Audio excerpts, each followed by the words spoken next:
sont là, Éric Brunet, Laurent Neumann, messieurs, bonjour. Bonjour Jean-Jacques, bonjour à tous. Très attendu, vous le savez, par tous les auditeurs.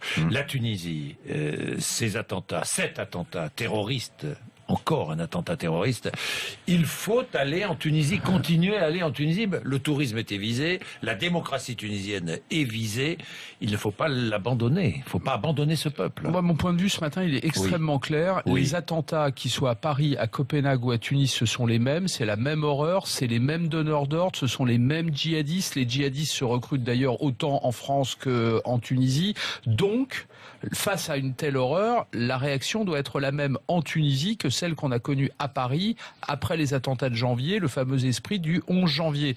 La meilleure des solidarités à avoir, le meilleur sursaut possible, c'est de continuer à aller en Tunisie, puisque c'est ça qui était touché. À la fois la démocratie, le Parlement, et en même temps un musée où se rendaient des touristes étrangers, donc le tourisme, donc la principale ressource de l'État tunisien. Donc la meilleure réponse, clairement, c'est d'y aller. Au fond, ce qui est en train de vivre la Tunisie, ou ce que va vivre la Tunisie, c'est un peu ce qu'a vécu, avec d'autres proportions, l'Égypte. L'Égypte, grande terre de tourisme, qui a connu aussi des attentats. Évidemment, les gens ont peur d'y aller, il faut y aller.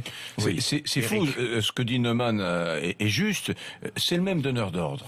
Vous prenez les attentats qu'il y a eu en France et ceux qui ont eu lieu en Tunisie, on pense que ce serait le même donneur d'ordre. Il est en Syrie, donc il y a une dimension internationale, guerre mondiale qui est absolument saisissante. La deuxième chose, c'est que c'est le tourisme qui est visé. Neumann a encore raison, c'est le tourisme qui est visé. Il y a 3 ou 4 ans, le nombre de touristes français qui allaient en Tunisie avait été divisé par 2 à peu près. Et puis ça remontait d'année en année. Mais oui. L'année dernière, il y a eu 650 000 touristes français qui sont allés en Tunisie, donc on était 10% en dessous des chiffres habituels, ce qui était pas mal, ce qui était même formidable. Bon, eh bien, qu'est-ce qu'ils ont fait? Ils ont frappé là où ça fait mal, c'est-à-dire que cette remontée qui avait été, comment dire, vraiment tirée, arrachée par le ministère du Tourisme tunisien, eh bien, ils l'ont brisée, parce que là, il est évident que ça va redescendre. Alors, je vais être un tout petit peu cynique, Jean-Jacques. Il faut aller dans ces pays, oui, d'abord, parce qu'il faut être solidaire, bien sûr, et il faut aussi y aller, parce que quand il y a moins de touristes, on passe des vacances extraordinaires. Moi, j'ai des amis qui sont allés en Égypte, non, sérieusement, qui sont allés en Égypte dans des sites sécurisés. Il y avait un peu moins de monde sur les sites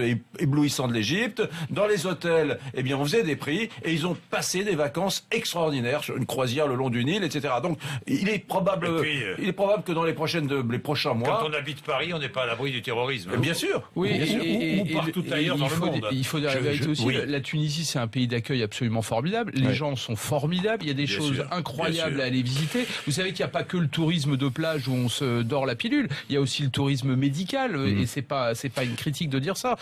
C'est très important parce qu'en réalité, ce que risque la Tunisie, c'est pas d'avoir plein de nouveaux attentats et de mettre en danger la vie des touristes. C'est au contraire ce que j'appellerais moi la bénalisation de la sécurité en Tunisie. Parce que la réaction logique, ça va être de serrer la vis, de retrouver un petit peu ce qui se passait avant. Donc d'une certaine manière, c'est plutôt bon pour les touristes. C'est pas forcément bon pour la population tunisienne, mais c'est plutôt bon pour les touristes. Donc a fortiori, il faut y aller. Les Tunisiens, ils sont très attentifs à ça. C'est une démocratie qui est toute jeune, qui est en formation. Et le risque, évidemment, c'est de revenir à des mesures de sécurité qui préexistaient avant la chute de Ben Ali. Bien, on attendra, merci messieurs, on attendra maintenant l'enquête. Je vais avoir dans un instant la présidence tunisienne en direct. Le ministre conseiller auprès du président tunisien, le plus proche collaborateur du président Kaïd Essebsi, du président tunisien, en direct de Tunis. On va en savoir, je pense, un tout petit peu plus sur l'identité de ceux qui ont tiré. Est-ce qu'ils avaient des complices ou pas? D'où venaient-ils? Ils sont tunisiens, mais d'où venaient-ils? C'était préparé évidemment. Le rapport avec la situation en Libye, qui est catastrophique. Et puis, ça fait des années qu'on conduit des guerres, que l'Occident conduit des guerres. Ça a commencé en Irak avec l'invraisemblable invasion irakienne par George Bush. Et depuis, tout s'enchaîne. Tout s'enchaîne.